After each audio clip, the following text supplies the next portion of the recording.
आज के टॉपिक हैं क्रिस्टल का घनत्व और क्रिस्टल की संकुलन दक्षता। संकुलन दक्षता को अंग्रेजी में पैकिंग फ्रैक्शन कहते हैं। तो पहले हम पढ़ेंगे क्रिस्टल का घनत्व। हमारे सिलेबस में घनीय क्रिस्टल है तो हम पढ़ेंगे घनीय क्रिस्टल का घनत्व। घनीय क्रिस्टल का घनत्व कैसे हम ज्ञात करेंगे? यदि हम घनीय एकक कोष्ठिका का घनत्व ज्ञात कर लें तो घनीय क्रिस्टल का घनत्व ज्ञात हो जाएगा। घनीय एकक कोष्ठिका तीन प्रकार की होती हैं। पहली सिंपल क्यूबिक यानी साधारण घनीय एकक कोष्ठिका, दूसरी काय केंद्रित घनीय एकक कोष्ठिका और तीसरी फलक केंद्रित घनीय एकक कोष्ठिका। तो कणों की संख्या के आधार पर ये घनीय कोष्ठिका के तीन प्रकार हैं। तो हमने ये घनीय एकक कोष्ठिका बनाई है जिसमें इसका प्रकार हमने नहीं दिखाया कि कितने कण इसमें हैं।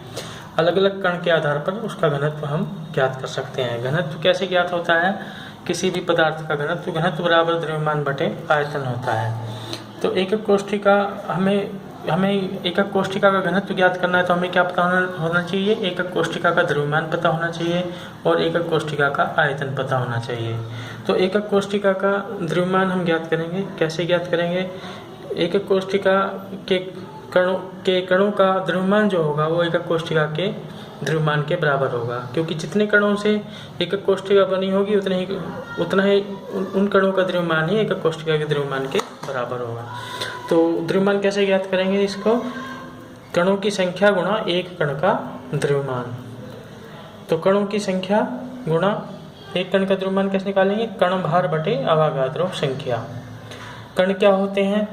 अवयवी कण जो एकक कोष्ठिका के होते हैं अणु होते हैं या परमाणु होते हैं या आयन होते हैं। तो कण भार क्या हो जाएगा? अणु के लिए अणु भार, परमाणु के लिए परमाणु भार और आयन के लिए आयन भार। इसको इस तरह से समझ सकते हैं कि एक कण का द्रव्यमान हम कैसे ज्ञात करेंगे। जैसे ये लिथियम का परमाणु है, इसका परमाणु भार होता है 6। मान लिया अवयवी कण लिथियम परमाणु है, इसका परमाणु भार क्या है? 6। तो हम पढ़ चुके हैं पिछली कक्षा में कि जितना परमाणु भार होता है या जितना अणु भार होता है उतने ग्राम में 6.023 × 10⁻23 परमाणु या अणु होते हैं, जिसे हम 1 मोल कहते हैं। और इस संख्या को हम अवागाद्रो संख्या भी कहते हैं। तो इसलिए 6 ग्राम लिथियम के परमाणु हो जाएंगे 6.023 × 10⁻23। इसको हम उल्टा भी कह सकते हैं, 6.023 × 10⁻23 लिथियम परमाणुओं का द्रव्यमान कितना है? 6 ग्राम। तो इसलिए एक लिथियम परमाणु का द्रव्यमान क्या हो जाएगा? 6/6.023 × 10⁻23 ग्राम। 6 क्या है? परमाणु भार और 6.023 क्या है? अवागाद्रो संख्या। तो हमने क्या लिख लिया? m/Na। m क्या प्रदर्शित कर रहा है? कण भार और Na क्या है? अवागाद्रो संख्या। तो यहाँ पे क्या कैसे ज्ञात करेंगे हम? कणों की संख्या गुणा कण भार बटे अवागाद्रो संख्या। कण भार कितना आएगा? अब देखो इनको हम लिख लेते हैं अलग अलग। तो एकक कोष्ठिका का द्रव्यमान कैसे हो जाएगा? इसीलिए यहाँ पे देखेंगे ये एकक, मान लिया कणों की संख्या कितनी है? Z। तो कणों की संख्या की जगह लिख दिया हमने Z। और कण भार कितना है? M। और अवागाद्रो संख्या कितनी है? Na। तो एकक कोष्ठिका का द्रव्यमान हो जाएगा Z गुणा m/Na। तो इसीलिए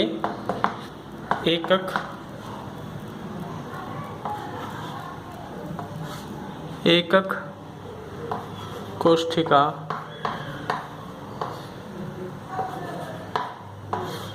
का द्रव्यमान बराबर Z गुणा m/Na। अब हमें क्या चाहिए? द्रव्यमान तो हमें पता चल गया। अब हमें एकक कोष्ठिका का आयतन चाहिए। एकक कोष्ठिका का आयतन, एकक कोष्ठिका का आयतन।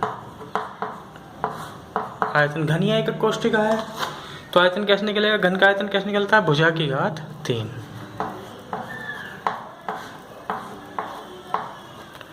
मान लिया भुजा है इसकी ए सेंटीमीटर की या कोई भी ए मिलीमीटर या कोई भी मात्रक हो दूरी का।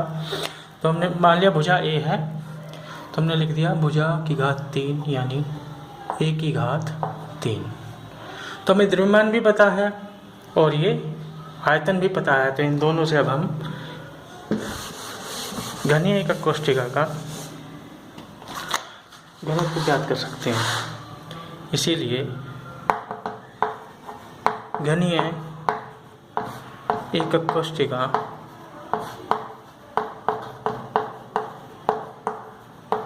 का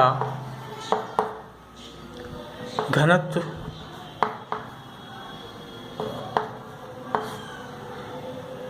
D बराबर क्या होगा, जेड एम बटे एन। ये क्या है, द्रव्यमान बटे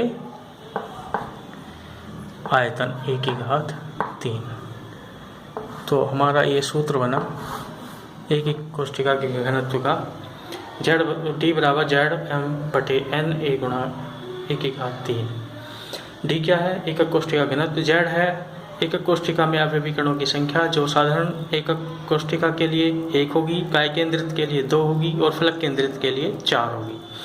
एम है अवयवी कणों के का कण भार, परमाणु भार या अणु भार या आयन भार, जिससे भी वो एकक कोष्ठिका बनी है। एन ए है अवागाद्रो संख्या 6.023 गुणा 10 की घात 23 और ए है एकक कोष्ठिका की विमा या कह तो भुजा।